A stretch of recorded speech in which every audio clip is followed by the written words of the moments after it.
ya. Untuk awal sebelum kita mulai perkuliahan, sebaiknya kita berdoa menurut acara dan kepercayaan masing-masing. Berdoa dipersilahkan.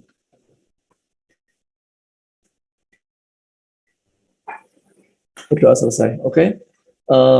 Pada pagi hari ini kita akan belajar lagi tentang pemrograman. Kita masuk ke bab algoritma, masih di algoritma untuk sequence, loop, dan pemilihan. Oke, sebelum kita mulai perkuliahan, mungkin saya akan absen dulu di jadi kelasnya ini masih gabungan antara pagi dan siang ya. Kita melakukan perkuliahannya digabung karena masih bersifat teori. Mungkin satu kali atau dua kali pertemuan lagi kita akan melakukan praktikum. Oke, mungkin mulai dari saya dulu. Saya akan share screen untuk Oke, yang ada di saya pertama Ivan Wahyu Nugroho. Hadir, Pak. Oke. Kemudian Marito. Hadir, Pak. Kemudian Masita. Hadir, Pak. Next. Hadir, Pak. Oke. Next, Muhammad Fauzan. Hadir, Pak. Kemudian Muhammad Naufal Firdaus. Hadir, Pak. Next, Muhammad Nizar. Muhammad Nizar Salahuddin. Oke. Hadir, Pak. Ya. Dan next, Muhammad Fardi Aksyar Hindami. Hadir, Pak. Hadir. Muhammad Rafdi. Belum ada? Hadir, Pak. Oh, hadir. Mana? Ini, Pak. Oke. Oke. Next, mungkin di sini udah ada Bapak dosen juga. Mungkin Pak Edi mau absen dulu. Silahkan. Ya, boleh. Saya stop screen dulu.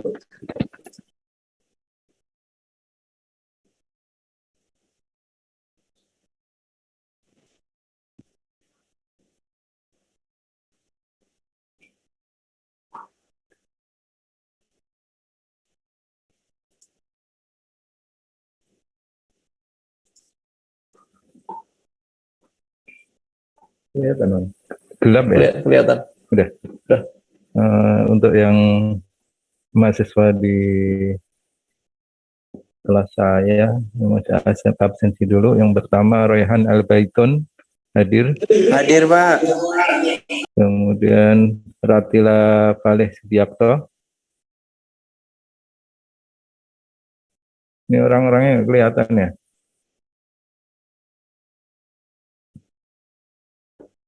Oh ya.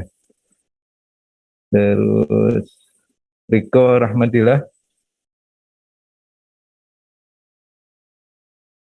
Hadir, Pak. Hadir. Kalau bisa nyalain kamera. Hadir, Pak. Siapa ini? Ridho. Hadir, Pak. Iko, Pak. Ridho sama Hadir, Pak. Riham. Hadir, Pak. Kirain laki-laki itu ada harfiahnya. Kemudian Rika. Hadir, Pak. Hadir. Ya, Pak, hadir. Belum ini ya, belum siap kelihatannya. Rio Osvaldo. Orangnya mana Mas Rio ya? Iya, Pak. Hadir, Pak. Oh ya. Kemudian Sulhamdi, tadi jadi satu itu ya. Hadir, Pak. Kemudian Cecilia. Hadir, Pak. Ya. Yang kelas saya sudah cukup, ada yang sudah Pak Iwan, untuk kelas saya sudah absensi. Saya kembalikan lagi ke Pak Iwan. Terima kasih.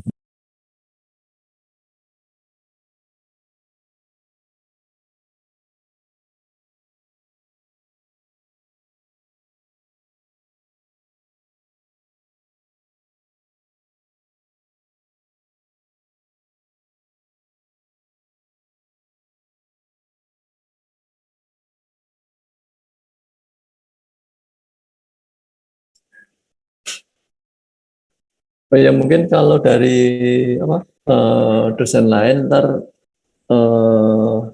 semoga bisa segera join terus di absen. Kalau enggak ntar saya akan nyoba ngabsenin dari dosen yang kelas siang. Insya Allah saya bisa masuk untuk ngabsenkan. Ntar kalau enggak diabsenkan sendiri oleh dosen tersebut dengan saya screenshot dari apa daftar hadir ini.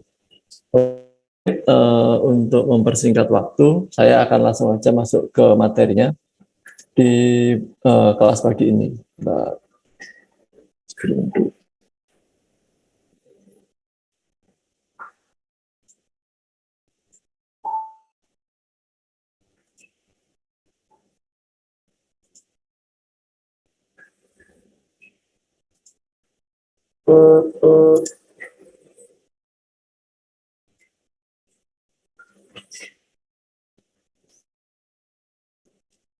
Oke, di terlihat di screen Iya Pak, PPT jelas. saya. Oke, makasih. Diharapkan teman-teman kalau nggak ada gangguan internet bisa on cam ya. Jadi mungkin ada dosen lain seperti Pak Budi, Pak Roso, Pak Abim masuk, ntar bisa langsung lihat terus ngabsenin langsung. Oke, pada ini pagi ini kita akan belajar tentang logika dasar pemrograman. Di sini ada 3 hal yang akan kita pelajari. Pertama adalah sekuensial, kedua adalah seleksi, ketiga adalah loop. Detail programnya seperti apa akan kita lihat sebentar lagi. Nah, di sini konstruksi kita itu sebenarnya bangun suatu program itu seperti kita lihat suatu gedung juga. Jadi sama-sama ada konstruksinya. Konstruksi ini menentukan wujud suatu bangun ya. Jadi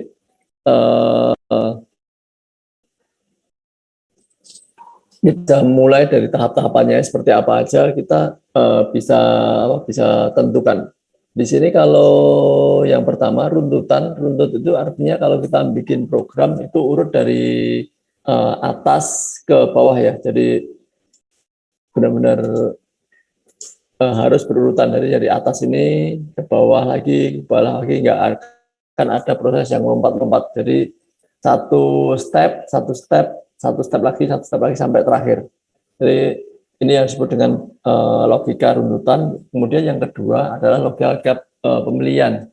Logika pemilihan ini berdasarkan kondisi yang ditentukan. Misalkan kondisinya A, maka dia akan ke sini. Misalkan kondisinya B, dia akan ke pilihan yang kedua. Nah, ini berdasarkan kondisi untuk pemilihan ini.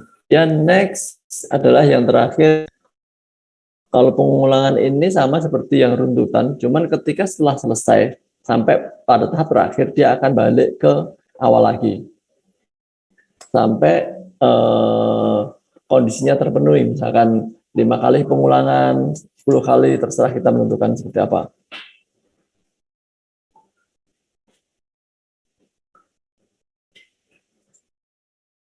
Dan next.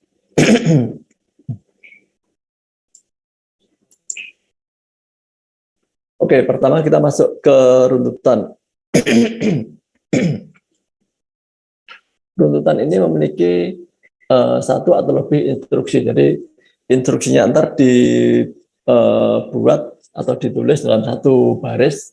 Biasanya dalam program itu di MATLAB, di C itu biasanya atau di Pascal dipisahkan dengan titik koma dan dikerjakan berurutan sesuai dengan urutan teks algoritmanya. Urutan itu menentukan keadaan akhirnya. Jadi bila urutannya diubah maka akhirnya juga mungkin berubah. Jadi urutannya harus benar, nggak boleh lompat-lompat kecuali kita memang runtutan satu dari suatu pernyataan dinyamakan gabungan. Jadi beberapa gabungan beberapa runtutan itu digabung jadi satu namanya gabungan. Kita ambil contoh aja, jika instruksi itu ada 3, misalkan X1, X2, dan X3, maka algoritma tersebut dilaksanakan dalam prosesnya sebagai berikut. Misalkan pertama, proses pertama X1, Kemudian proses keduanya X2. Nah, di sini harus ditekankan bahwa proses X2 itu hanya akan mulai setelah X1 itu selesai dikerjakan. Jadi tidak ada proses yang berjalan dua langsung, jadi satu-satu. Kemudian seterusnya sampai X3 selesai dilaksanakan. Dalam sebuah runtutan itu instruksi menggambarkan alur logikanya dari programmernya, sehingga kesalahan urutan penulisan artinya kesalahan berpikir yang berakibat solusi yang salah. Jadi kalau kita bikin runtutan dari atas ke bawah, terus kita ternyata salah bikinnya, itu berarti hasilnya ntar juga akan salah karena logikanya juga salah. Jadi untuk bikin runtutan ini harus benar-benar urutannya kita tentukan dengan benar, terus kita tulis dengan benar juga. Bentar, saya tutup sini dulu.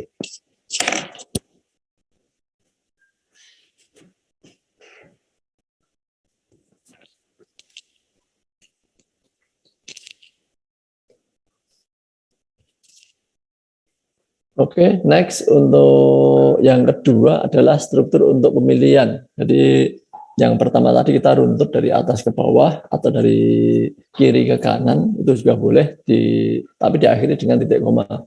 Kalau struktur yang kedua adalah pemilihan, ini semua program itu akan berjalan sesuai dengan urutan ya, misalkan dari A ke B ke C atau tadi X1, X2, X3, tapi contohnya dalam keadaan atau kegiatan sehari-hari, misalkan kita ketemu sama lampu merah, maka itu adalah bentuk dari pemilihan tersebut. Misalkan hijau, kita harus berjalan, merah berhenti, kuning kita harus mulai berjalan atau pelan-pelan. Nah, itu adalah struktur pemilihannya.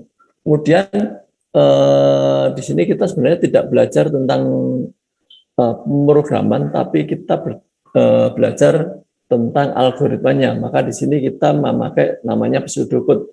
Pseudocode ini semacam bahasa kesepakatan bersama. Jadi antar bahasa itu bisa dianggap strukturnya mempunyai kesamaan. Jadi komunikasi antar programmer dengan latar belakang bahasa yang beda itu akan nyambung. Kemudian untuk pemilihan tadi, pseudocode-nya untuk yang atas ini adalah if, kondisi, dan aksi. Jadi jika kondisi satu terpenuhi, maka aksinya akan dilaksanakan. Kemudian if, dan hanya ada satu pilihan aksi. Jika kondisi terpenuhi, maka jika tidak ada pilihan, maka aksinya tidak, aksi dari kondisi tidak terpenuhi. Jadi semacam ngelok aja. Jadi nggak ada aksi yang dilaksanakan jika kondisinya tidak terpenuhi. Tapi kalau kondisinya terpenuhi, maka akan dijalankan. Dan misalkan tadi saya ulangi, misalkan lampunya itu hijau, maka dia akan jalan. Kalau lampunya nggak hijau, maka dia nggak akan ada aksi yang dijalankan. Jadi dia diam aja. Kemudian di sini untuk apa itu struktur pemilihan, mungkin dari adik-adik mahasiswa diberikan tugas untuk membuat 5 pernyataan besar dalam kehidupan sehari-hari. Itu bebas apa aja. Jadi bentar pilihannya cuma seperti ini. Misalkan pertama itu dituliskan misalkan di lampu merah traffic light, hijau, kendaraan jalan. Kemudian ditulis di strukturnya itu if lampu merah dan if lampu hijau dan aksinya ini diganti dengan kendaraan jalan. Itu adalah satu contoh. Kemudian satu lagi misalkan if lampu merah kendaraan berhenti. Contoh yang kedua. Nah, adik-adik bisa bikin contoh yang lain di luar itu. Saya kira akan banyak sekali. Anda bisa memberikan batasan-batasan tersendiri. Misalkan jika lapar maka makan. Aksinya seperti itu. Itu adalah contoh-contoh yang simpel. mungkin dapat dipahami ya untuk contoh ini. Mungkin sangat gampang karena kita nggak membatasi apa aja yang bisa dibikin contoh di sini. Benar, ini adalah tugas pribadi 5 contoh ini sendiri. Dan next, di pemilihan tadi hanya ada satu pilihan. Kadang-kadang ketika kita melakukan pemrograman akan diadukan dengan beberapa pilihan. Contohnya ini adalah salah satu ini adalah contoh yang untuk 2 pilihan. Ini bentuk pseudocode-nya if kondisi dan aksi 1, else aksi 2. Artinya ketika kondisi 1 terpenuhi maka akan dikerjakan di kondisi satunya, maka kondisi ini terpenuhi maka akan masuk ke aksi 1.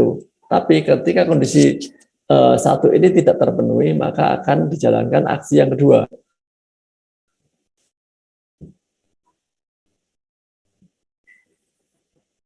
Contohnya, untuk menentukan nilai terbesar dari 2 bilangan bulat dengan cara membandingkan. Misalkan kita punya bilangan itu pertama X, Y.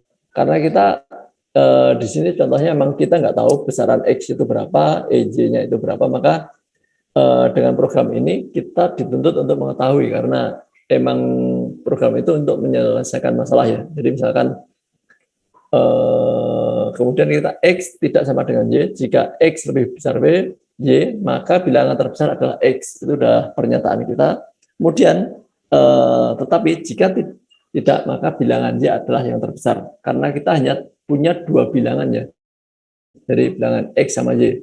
Jika salah satunya tidak lebih besar dari satu yang lain, maka yang lain pasti yang terbesar di situ. Maka pseudocode-nya seperti apa? Ini sangat simpel. Jadi if X lebih besar Y, kemudian tulislah X. Maka X ini adalah bilangan yang terbesar. Tetapi ketika X lebih besar Y ini tidak terpenuhi, maka else, tulislah Y. Berarti Y ini yang akan menjadi bilangan yang terbesar. Sampai di sini paham? Ada pertanyaan? Izin bertanya, Pak. Ya, silahkan. Berarti untuk yang else itu seperti persyaratan keduanya atau cara lainnya gitu, Pak, atau bagaimana? Ya, else itu aksi yang kedua. Jadi misalkan kita contohnya apa lagi ya? Misalkan lampu merah tadi. Misalkan kita tulis di sini, jika lampu merah maka berhenti. Else-nya itu jalan. Jadi misalkan apakah lampu merah? Ya, berarti kalau ya dia akan berhenti. Tapi kalau tidak dia akan jalan. Kita mengabaikan di sini cuma ada 2 lampu. Else-nya cuma 1. Jadi kita nggak mikir itu ada kuning ya. Misalkan ada hijau sama merah. Jadi yang di sini itu yang X ini misalkan jalan, yang Y ini misalkan berhenti. Gitu.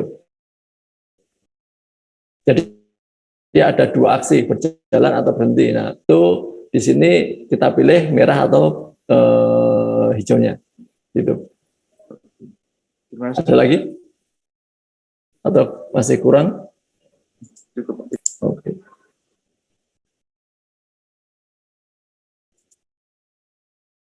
Kemudian ini ada tugas yang kedua. Ini juga sangat simpel di sini. Buatlah algoritma untuk menentukan apakah bilangan itu bulat atau ganjil. Jadi Anda asumsi bilangan itu bulat atau ganjil. Jika bilangan bulat maka tulislah bulat, dan jika tidak maka tulislah ganjil. Tapi Anda harus menentukan algoritma pseudonya ini ya. Kalau ini kan untuk menentukan lebih besar, lebih kecil, atau yang terbesar, maka kita menggunakan X lebih besar. Tapi untuk persoalan ini algoritma matematika ini akan berubah seiring dengan perubahan persoalan. Izin bertanya, Pak. Oke. Ya. Apakah suatu bilangan itu bilangan bulat atau genap, Pak? Soalnya kalau itu kan bulat dan ganjil. Itu Ya. benar atau genap dan ganjil atau Oh, ini genap ganjil, sorry. Ya. Oke. Saya revisi. Nah, stop share bentar ya. Stop share dulu. Ini. Oke, nah. Oh iya.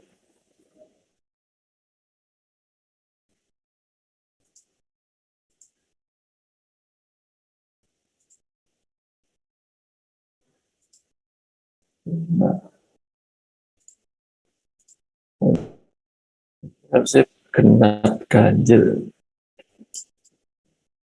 Oke.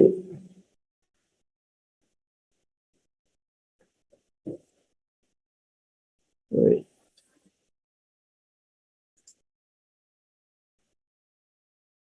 Saya dulu.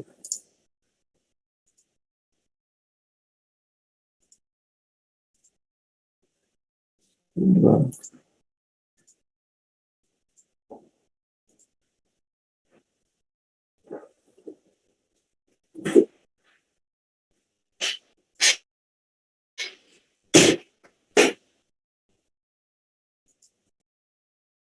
Oke, makasih revisinya, koreksinya. Jadi kita tentukan bilangnya itu genap atau ganjil, bukan bulat atau ganjil. Jika genap maka pokoknya genap ganjil.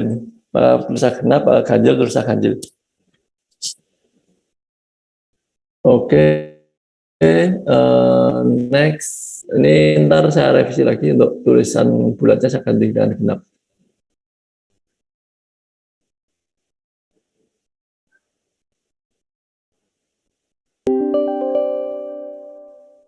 Oke, tadi else-nya cuma satu ya, jadi akan ada dua aksi. Nah sekarang kita akan ada dua else. Ini akan ada beberapa pilihan lagi.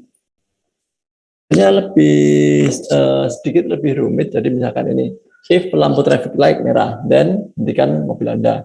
Else-nya lampu merah kuning, then-nya itu aksinya itu jalankan mobil. Else berarti aksi yang ketiga, ketika lampunya nggak merah, nggak kuning, pasti kan hijau. Berarti else-nya itu jalan terus. Ketika ada beberapa keadaan, kita bisa nambah-nambah terus nih, else. Jadi logikanya ini sesuai dengan keadaan yang di setting. Jadi dibandingkan dengan struktur yang pertama yaitu runtutan itu kan cuman monoton ya dari atas ke bawah terus. Nah kalau ini kelebihannya kita bisa memproses suatu program sesuai dengan aksi yang berbeda, sesuai dengan kondisinya, jadi lebih efektif. Kemudian next adalah konstruksi pemrograman untuk struktur yang pengulangan. Pengulangan ini mungkin kalau kita aplikasikan untuk manusia mungkin akan sesuatu yang membosankan ya. Mungkin zaman-zaman kecil dulu masih umum ya, hukuman-hukumannya sudah perulangan, misalkan menulis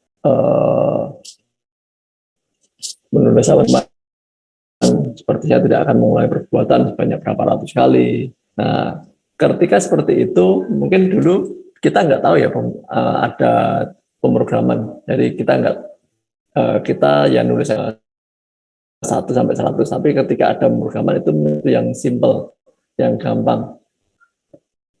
Jadi misalkan notasinya itu akan ada seperti ini, repeat n times, artinya kita mengulang untuk berapa kali. Ini adalah salah satunya, repeat n times. Yang kedua adalah for, yang ketiga adalah repeat until, yang keempat adalah when. Dan pengulangan ini akan ada beberapa perintah atau beberapa variasi. Dan yang selanjutnya, pengulangan ini kita masuk ke repeat n time. Artinya kita mengulangi sebanyak n untuk algoritma yang maka algoritmanya dapat ditulis sebagai repeat n times kemudian aksi. Jadi kita yang diisi sini adalah n-nya ini berapa kali. Misalkan repeat 10 kali, 10 times.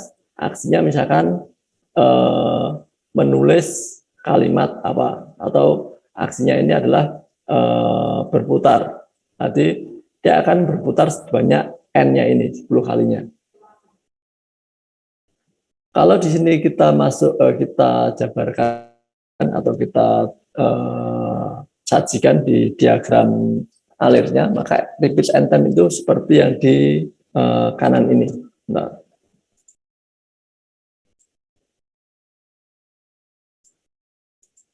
seperti yang di kanan sini. Jadi misalkan ini repeatnya itu K ya, K waktunya berapa kali, misalkan K. Dia udah ngulangi berapa kali, misalkan udah mengulangi banyak K belum, berarti eksekusinya akan mengulangi lagi. Sudah mengulangi banyak K, misalkan 10 kali belum, dia akan mengulangi terus. Jadi alurnya itu akan muter di sini terus seperti looping. Kemudian setelah terpenuhi, misalkan udah mengulang 10 kali, sudah, berarti yes, dia akan ke perintah berikutnya. Itu adalah logika dari repeat. Untuk for itu sebenarnya mirip dengan n time, cuman struktur penulisannya aja yang berbeda. Jadi untuk for itu for pencacah 1 sampai n, kemudian do aksinya.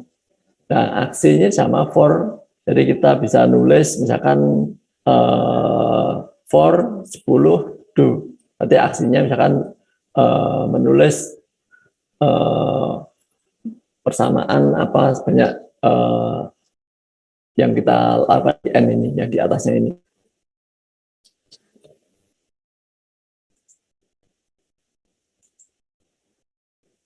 Kemudian repeat until itu artinya pengulangan atau aksi dilakukan sama dengan persyaratan itu terpenuhi. Misalkan mengulangi aksinya until kondisi, misalkan di sebuah mesin cuci, kita akan mengulangi prosesnya itu mengisi air. Keran itu akan buka, keran buka untuk mengisi air, kita sudah kondisinya itu, misalkan levelnya itu M, L, dan S. Misalkan kita pilih L, apakah sudah memenuhi L? Belum, ternyata dia masih S. Berarti akan repeat lagi di programnya itu sampai airnya itu sampai L. Sampai L kondisi terpenuhi, maka dia ngisi air akan berhenti. Setelah ngisi air akan berhenti, maka dia akan melakukan proses washing. Nah, baru washing itu akan diproses berikutnya setelah repeat dan until ini terpenuhi. Itu adalah logika di repeat until.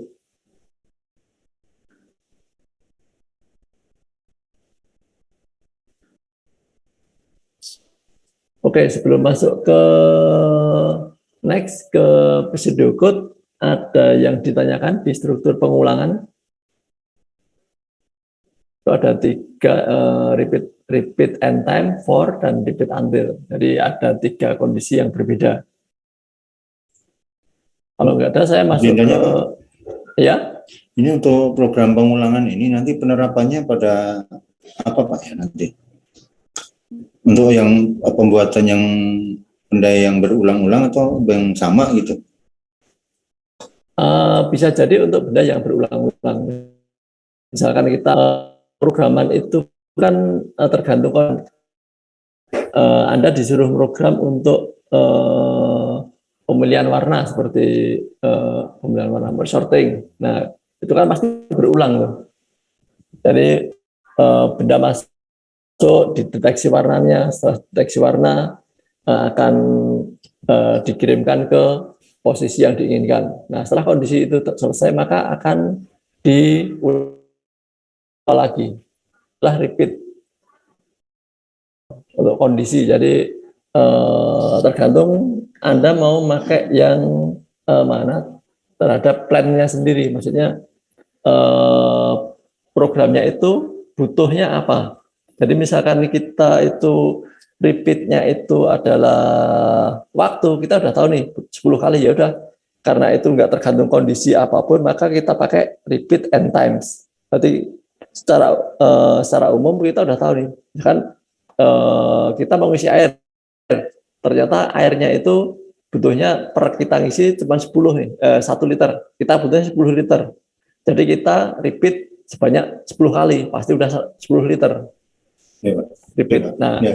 Makasih, Pak. kalau untuk kemudian kalau untuk well mungkin seperti yang mesin cuci tadi, jadi misalkan kita pastikan kondisinya itu adalah levelnya segini, berarti ketika kondisi levelnya itu 1 meter, berarti ketika di looping belum sampai 1 meter dia akan jalan terus well-nya itu repeat for well. Nah, jadi sampai kondisi itu terpenuhi maka akan berhenti. Oke, next saya akan masuk ke notasi pseudocode. Pseudo itu artinya semu ya. Code itu program. Jadi secara bahasa dia itu artinya program yang semu. Artinya pseudocode ini bukan bentuk pemrograman, tapi ketika pseudocode ini kita pakai, maka sebenarnya untuk transform ke bahasa-bahasa pemrograman yang lain itu akan lebih gampang. Ya, ini seperti bahasa universal tapi nggak bisa dijalankan di software. Nah, di sini ini adalah alat untuk algoritma ditulis dalam notasi yang mudah dibaca dan dipahami, digunakan untuk mendistribusikan langkah-langkah dalam pemrograman. Jadi ini adalah semacam kata-kata umum aja. Jadi ntar kita akan lihat di beberapa program di bawahnya itu akan berbeda. Ini contohnya itu pseudocode-nya itu untuk sini step forward, turn left, step forward, turn left. Nah, ini akan perintah untuk mengulangi proses ini, muter ini. Jadi ntar kalau kita sudah ada pseudocode-nya, maka proses translasi ke program menjadi kode program itu akan lebih mudah karena kita sudah tahu algoritmanya, tapi algoritmanya kayak kata-kata, bukan algoritma yang memakai diagram. Izin bertanya, Pak. Ya, silakan. Berarti pseudocode itu hampir mirip kayak flowchart gitu, Pak ya? Iya, hampir mirip kayak flowchart. Terus tapi bentuknya dengan kata-kata aja gitu. Tapi ada kesepakatan biasanya untuk misalkan tulis itu write, untuk jadi kesepakatan antar programming, jadi bahwa ini tuh umum dipakai di pemrograman. Jadi nggak bahasa yang khusus tapi bahasa yang lebih umum.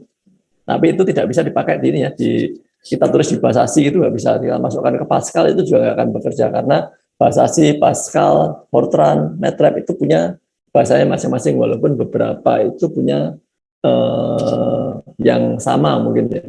Ada beberapa yang sama, tapi kalau kita plug masukkan itu pasti akan nggak bekerja gitu. Jadi kalau pseudocode ini gunanya ntar misalkan kita itu di bagian programmer, sebagai programmer, terus Anda punya atasnya itu nggak paham tentang tentang programming, misalkan bahasa C dia nggak tahu tuh, tapi kita akan jelaskan. Ketika menjelaskan orang yang nggak tahu bahasa pemrograman, tapi kita ingin jelaskan itu, salah satu caranya yaitu dengan pseudocode. Jadi akan paham tentang logika pemrogramannya. Jadi kalau kita lihat lagi ke atas tadi kan pseudocode ini lampu merah ini loh Pak, if then seperti ini. Jadi kalau ini kita jelaskan ini ke orang yang nggak tahu program, ini akan lebih gampang dibandingkan Anda memberikan bahasa C Anda yang udah benar-benar C, kemudian Anda presentasikan di atasan Anda. Jadi lebih menyulitkan. Dan proses ini Anda akan lebih mudah untuk mengetahui kesalahannya juga. Jika ada salah, Anda akan cek dengan lebih gampang.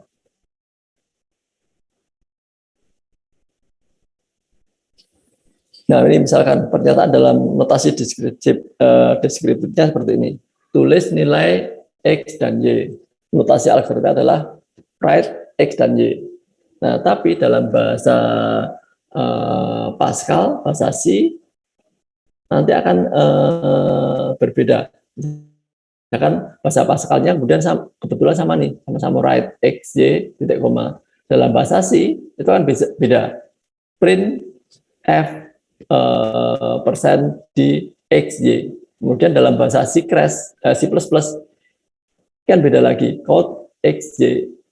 Kemudian dalam bahasa basic, write XY. Fortran, write star XY. Nah, ini kan antar bahasa ini beda. Tapi ketika kita notasi algoritmanya ini pakai write XY, kita karena ini adopsi pseudocode ini kita adopsi dari luar ya, dari bahasa Inggris, maka ketika orang itu sudah dikasihkan kata-kata write, pasti sudah tahu dia itu nulis X dan Y. Jadi pseudocode adalah ini. Jadi kita belajar di hari ini itu pseudocode-nya, bukan di bahasa Pascal, C++, C, Fortran, dan lain-lain.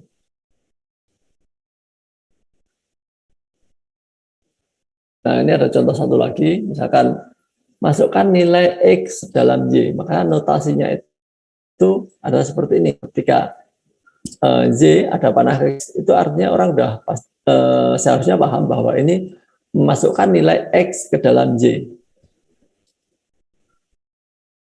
Jadi kalau ini kita terjemahkan ke bahasa Pascal, C, C++, nah C sama C++, dalam hal ini sama Y sama dengan X. Nah, ini artinya masukkan nilai X ke dalam Y.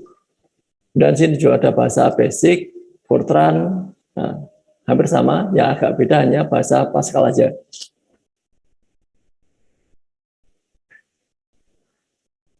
Kemudian next saya akan masuk ke struktur teks algoritma.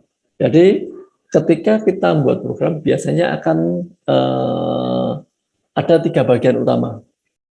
Bagian yang paling atas biasanya kita kasihkan judulnya atau definisi lah minimal. Jadi gambaran besarnya, misalkan penjelasan tentang algoritma seperti apa, uraian singkat, masalah apa yang akan diselesaikan, jadi problem itu menyelesaikan apa, termasuk apa, masukan dan keluarnya akan didefinisikan di situ. Itu kita kategorikan menjadi judul. Kemudian next adalah deklarasi. Di sini berisi tentang semua nama, tipe, nama konstan, nama berubah, nama prosedur, nama fungsi. Nah, deklarasi akan masuk di situ. Kemudian yang terakhir yaitu algoritma. Nah, di sini intinya itu baru di algoritma ini, berarti langkah-langkah penyelesaian pemrograman tadi. Jadi kita mau bikin alurnya itu seperti apa, yaitu di algoritma ini. Oke, di sini ada contoh pseudocode. Di sini dibagi menjadi 3. Yang paling atas ini disebut dengan judul, yang terakhir adalah algoritmanya. Nah, di sini contohnya untuk mencari pembagi bersama terbesar dari 2 bilangan tersebut, yaitu bilangan bulat posisi terbesar yang habis membagi M dan N. Nah, ini adalah deskripsinya. Contohnya misalkan untuk apa Anda bikin program ini. Kemudian deskripsikan, misalkan N itu integer, bilangan bulat, dan lain-lain. Kemudian algoritmanya. Nah, di sini algoritma itu yang kita bikin dari yang kita pelajari tadi. Yang di sini kita pelajari cuman runtutan sama loop, terus sekuensial. Nah, di sini kita masukkan di bagian terakhir ini, yang kita kotakin kuning.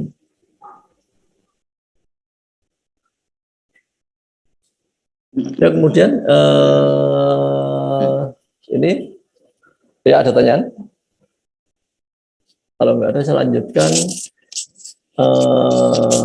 Ini masuk ke tugas yang ketiga. Di sini adalah tulis algoritma dalam notasi pseudocode. Jadi bukan di bahasa program seperti yang kita jelaskan tadi, dan kalimat deskriptif. Jadi kita pakai tulisan yang kita pahami untuk memperoleh informasi nomor telepon berdasarkan data alamat rumah, nama jalan dan nomor kepada nomor penerangan. Jadi seakan-akan kita mau bikin alur nih. Alurnya itu ketika ada 108 itu seperti customer service bisa, atau pusat layanan bisa. Nah, kita mau bikin gimana caranya kita itu memperoleh nomor telepon dari 108 ini dengan beberapa kondisi. Salah satu dua kondisi yang wajib di sini adalah ketika nomor 108 ini sibuk, maka apa yang akan dilakukan oleh sistem? Yang kedua, apabila alamat yang diberikan penelpon belum tersambung dengan instalasi telepon, maka logika berikutnya seperti apa? Sampai Anda mendapatkan nomor telepon berdasarkan alamat rumah. Jadi Anda harus memainkan logika-logika ini untuk if else tadi seperti apa. Itu adalah persoalan yang pertama. Persoalan yang kedua adalah sebuah tabel berisi di sini ada 4 kolom. Jadi name, nama, alamat, nomor telepon. Jadi ini kita asumsikan ini udah lengkap dulu ya. Name, nama ini udah ada dalam satu tabel. Kemudian setelah itu ternyata ada kondisi seorang mahasiswa itu dengan NIM tertentu, kita nggak tahu NIM-nya di berapa, pindah kos sehingga alamat dan nomor teleponnya harus diubah. Nah, dari sini Anda diberi tugas untuk algoritma sama seperti yang di atas, yaitu menggunakan notasi pseudocode dan kalimat deskriptif untuk mengubah alamat dan nomor telepon dari mahasiswa tersebut. Jadi Anda coba-coba gimana caranya Anda membuat itu untuk menemukan untuk mengubah alamat. Jadi yang atas tadi cuma untuk memperoleh yang right. Nah, di sini kita bagi. Jadi masing-masing mahasiswa tidak akan mengerjakan yang sama. Kita bagi cuma 2 ya. Jadi untuk mahasiswa NIM ganjil akan mengerjakan nomor yang 1, nomor 1. Untuk mahasiswa genap akan mengerjakan nomor 2. Jadi cuma ada 2 ini. Nah, jadi tugasnya itu hari ini ada 3 tugas dari masing-masing mahasiswa. Ini yang nomor 3, yang nomor 2 tadi nomor 2 tadi if then, nomor 1 tadi runtutan ya. Kemudian untuk pengumpulannya nanti filenya itu diberi nama dengan tugas 1-1. Misalkan NIM-nya ini sesuai NIM tugas 1, terus ini ada tanggal ya. Tanggal atau apa kode ini, terus setelah itu ada NIM kalian. Setelah itu kalian akan harus upload di sini. Ini ada 2 kelas ya, kelas pagi sama kelas siang. Jadi kelas pagi akan mengumpulkan yang di PPTKP pagi, yang siang PPTKP siang. Kemudian Yang reguler, Pak? Reguler masuk ke pagi aja, Pak. Siap. Oke. Kemudian Maaf, bukan reguler. Ya. RPL maksud saya, Pak. Oh, RPL masuk ke pagi aja, Pak. Memang pagi. Siap. Oke. Kemudian mohon di Izin bertanya, Pak Iwan. Oke, silakan. Ya, yang di slide sebelumnya, Pak. Soal tadi loh, Pak. Bentar. Ya, Saya belum berubah ininya, slide A ya, baik. Nah, Udah, oke. itu kan, ya itu di soal itu, misalkan seorang mahasiswa dengan NIM tertentu pindah kos, yang nomor Ya, 2, Pak. Pindah kos sehingga alamat dan nomor Iya. teleponnya harus diubah ya. Itu artinya kan yang berubah variabelnya itu hanya alamat saja, Pak. Nomor teleponnya kan tidak selalu ikut berubah tidak, gitu. Ya. Tidak berubah ya. Ya, artinya soalnya masih tetap seperti ini atau dirubah, Pak? Terima kasih, Pak Iwan. Oke, karena ini sudah terlanjur ditulis gini, jadi saya akan mahasiswa tersebut pindah kos dan ganti nomor telepon ya. Jadi ada 2. Mungkin telepon rumah itu Pak. Yang Ya, telepon rumah barangkali Pak ya. Ya. Mohon bertanya Pak Iwan. 2 kondisi. Ya. Tentang studio code tadi saya agak kurang jelas, bisa diulang penjelasannya Pak? Oke, bentar. Tadi agak-agak terputus-putus. Oke. Jadi pseudocode itu kalau kita masuk ke sini, yang semua yang kita pelajari tadi sebenarnya adalah pseudocode ya ini. If else, nah ini adalah pseudocode. Jadi kalau kita masuk ke sini, sebenarnya pseudocode itu ya ini cuman write x y ini adalah pseudocode. Tapi ternyata pseudocode ini di bahasa Pascal ternyata sama. Nah, pseudocode ini adalah general language kalau kita bisa simpelkan seperti itu. Jadi general language yang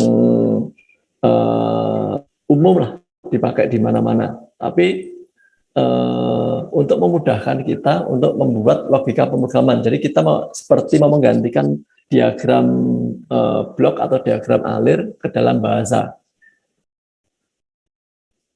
Jadi dari contoh-contohnya misalkan ini untuk notasinya adalah tulis nilai X dan Y, maka kita pakai write X, Y. Ini adalah pseudocode-nya. Kemudian next, misalkan memasukkan nilai X ke dalam Y, maka kita pakai Y tanda panah X, tanda kiri X. Nah, nanti yang dikerjakan adalah ini ya. Tapi Anda bisa menambahkan ini yang atas ini, masukkan nilai X dan Y. Tadi kan di tugas dalam notasi campuran, dalam notasi tulislah algoritma dalam notasi campuran, artinya ini mas campuran ya, pseudocode dan kalimat deskriptif. Artinya di sini ntar akan ada campuran, misalkan ini Anda cuma nulis Y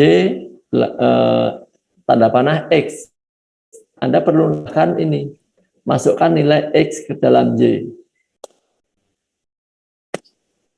Atau misalkan find alamat, find misalkan ada contoh alamat ini, terus kasih kata-kata deskripsinya itu adalah mencari alamat mahasiswa ini. Jadi ada campuran antara algoritma dengan pseudocode-nya. Jadi yang penting di sini itu kita mau melatih algoritma berpikir kita semua. Jadi dalam pemrograman itu kan yang paling penting kita alurnya benar dulu. Ketika alurnya benar, bahasanya benar, akan menghasilkan sesuatu yang benar. Sedangkan di bahasa Pascal, C++ itu adalah cuman kita ganti atau masukkan logika kita aja. Logikanya harus benar dulu, baru masukkan ke bahasa programan masing-masing. Itu akan lebih mudah. Tapi untuk membentuk logika ini emang lebih sulit. Tapi itu harus dilalui dulu. Jadi kita harus bentuk dulu algoritmanya benar dulu, atau kerangka berpikirnya benar, konstruksinya benar, baru masuk ke bahasa pemrograman. Jadi ini semacam langkah awal lah untuk membuat program yang beneran. Nah, jadi kita di sini cuman membuat langkah-langkahnya aja untuk mencapai yang pertama di nomor telepon, yang kedua adalah ganti alamat dan nomor teleponnya. Jadi pseudocode itu Pak. Dan ntar mungkin ada dari persoalan yang tugas nomor 3 ini mungkin akan ada beberapa konstruksinya. konstruksinya bisa runtutan, misalkan pilih nomor dari atas ke bawah, itu alamatnya misalkan ada 1000, dipilih 1 sampai selanjutnya, atau dia itu pilihan, misalkan ada satu kondisi, oh ternyata cocok, berarti langsung ke sini. Ternyata nggak cocok, berarti akan diam. Atau kalau pilih satu, kalau nggak cocok, berarti pilihan kedua, macam itu. Atau yang pengulangan, dia akan ulang, terus dari atas kita pilih ke bawah, ternyata nggak ada, ulang lagi, kondisinya lagi, kita ubah lagi, bawah lagi, ya, macam itu. Nah, ntar metode mana yang paling efektif untuk menyelesaikan persoalan tadi, itulah yang dipakai. Tapi sebenarnya dalam persoalan tadi tidak disyaratkan Anda harus membuat logika pemrograman yang paling efektif, tapi yang penting selesai. Maksudnya langkah ini ketemu gitu. Untuk optimalisasi program ntar ada ini lagi, ada kerjaan lagi. Tapi yang penting itu adalah nomor-nomornya ini, nomor teleponnya ini ketemu dengan if-nya itu ini, nomor induknya nomor 1 terhadap 1000, apa yang akan dilakukan, else-nya apa.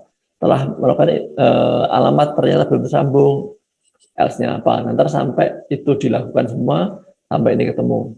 Di sini pun nomor 2 pun juga sama gitu. Baik Pak, terima kasih. Nanti bisa Oke, di-sharing sama-sama. Pak ya, ininya ya. Kenapa? Oh ya, filenya ntar saya Materinya. upload. Iya. Ya, insya Allah ntar saya upload ke ini, ke Siakat. Oke, ada pertanyaan lagi? Kalau di Siakat itu kan yang nerima cuma ini Pak, yang di kelas Bapak. Oh gitu ya, bentar. Berarti Di GCR-nya Pak, Di grup apa? di Google Classroom. Google Classroom. Oh ya, ntar saya share juga ke Google Classroom. Di Google Classroom, bentar. Oh ya, ntar saya upload juga di Google Classroom untuk ini. Saya upload aja di tugas ini aja ya. Kan kalian bisa masing-masing lihat kan di tugas pagi dan siang. Iya Pak, bisa Pak. Pak, bisa Pak. Bisa Saya masukkan ke sini aja ya. Untuk apa? Materi ini. Pak, izin juga Pak, itu Pak untuk format namanya itu kan kemarin kami sudah ada tugas juga dan namanya sama Pak. Gimana ya Pak? Itu tugas 1 kan. Apa diganti tugas 2? Terus tanggalnya juga itu sama Pak. Oh, tanggalnya sama ya? 8 bulan 3 itu. Berarti kita pakai yang tanggal hari ini aja ya. Jadi kita pakai yang berarti ini tugas kedua ya? Iya Pak, kedua. Tugas, Iya, Pak, tugas kedua, Pak. Kita pakai hari ini aja tugasnya, berarti tugas 2 biar nggak nyampur. Terus tanggalnya tanggal 2 Maret, berarti 08-nya ini diganti 22 ya. Ini tugas 2, ini 22, 03, terus 2022, terus NIM. Sebentar, coba saya revisi sedikit dulu. Gak suka. Gusti Allah. Pak Rosa ada apa? Pak Roso. Oh, Oh iya. Sudah absen saya Pak. Sudah absen? Absen. Oke. Iya. Lanjut Pak. yang Pak Oke. Budi belum Pak, belum absen Pak ya? Oke, mau dipresensi sekarang? Oh ya, ada Pak Oh, Budi. ada Bang Budi. Oke. Tadi saya mungkin pakai Pak Budi nama absen layanan dulu. akademik. Oh, ya nggak kedetek Pak. Oke, mungkin penjelasan dari saya itu saya upload ke 2 form ini, ntar teman-teman semua bisa ambil PPT-nya terus mengerjakan tugas. Oke, silakan Pak Budi kalau mau absen. Baik, Pak Iwan. Terima kasih waktunya Pak Iwan. Sama-sama. Saya buka link saya. Presensi. Ahmad Rizky Musti Wahyu Wibowo. Hadir Pak. Oke. Ainul Hayati Harhab. Hadir, Pak. Ahsin Maula Abada. Hadir Pak. Bagus Salsa Aron Gemilang. Hadir, Pak. Dani Ardiansah. Hadir, Pak. Dani Ardiansah ada? Hadir, Pak. Lalu Faikhotul Himmah. Faikhotul. Ada ya? Oke. Genta. Hadir, Pak. Sayendra Harjanto ada ya? Hadir, Pak. Oke. Ikhwanuddin Alwi. Hadir, Pak. Kok suaranya putus-putus? Hadir, Pak. Mohon Ya. maaf. Sinyalnya, Pak Agung Supriyanto. Hadir. Hadir, Pak. Ya. Pak Dedi. Hadir, Pak. Kalau Pak Iswanto nggak hadir ya? Siapa? Nggak hadir di situ, Pak. Nunggu panggilan. Ya, terima kasih. Terima kasih Pak Iwan. Oke, Pak. Udah lengkap ya, Pak ya? Ya. Iya. Berarti di sini mahasiswa udah absen semua ya? Oke, masih ada yang belum di absen? Nggak ada ya? Tempat saya sudah. Oke. Ini tempat Pak Abim.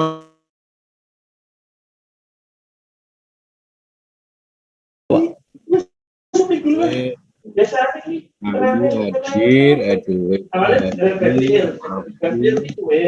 Ali Gabrun, Audito Ahmad ada, Ayu ada, Edelweiss sudah, Edelweiss, kemudian Fadila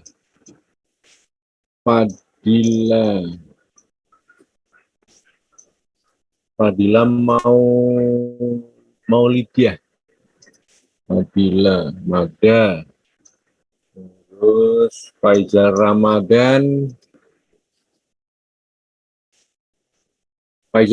ini yang belum nih. Hadir nggak? Siap, hadir, Pak. Hadir ya, oke.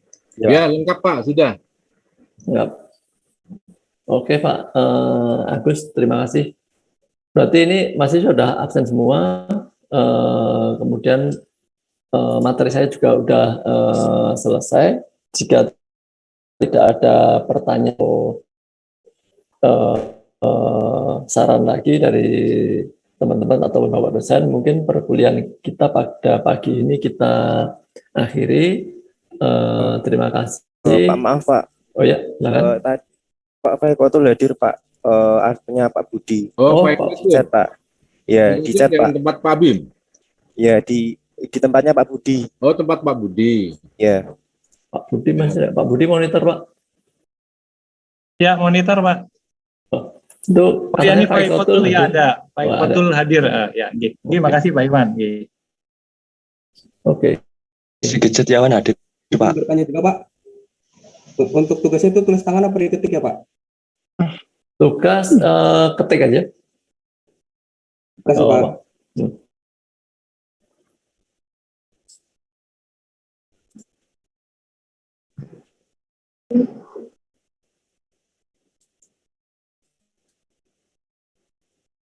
Oke, masih ada lagi?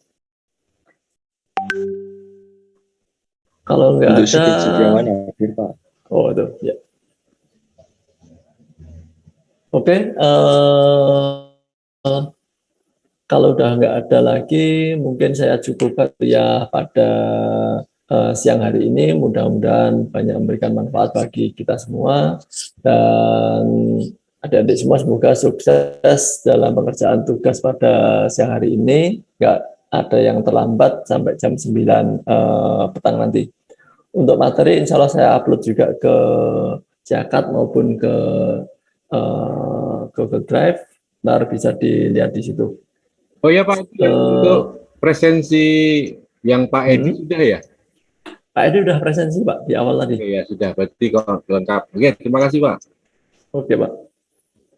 Oke, saya cukupkan sekian. Terima kasih atas perhatiannya. Wassalamualaikum warahmatullahi wabarakatuh. Waalaikumsalam warahmatullahi wabarakatuh.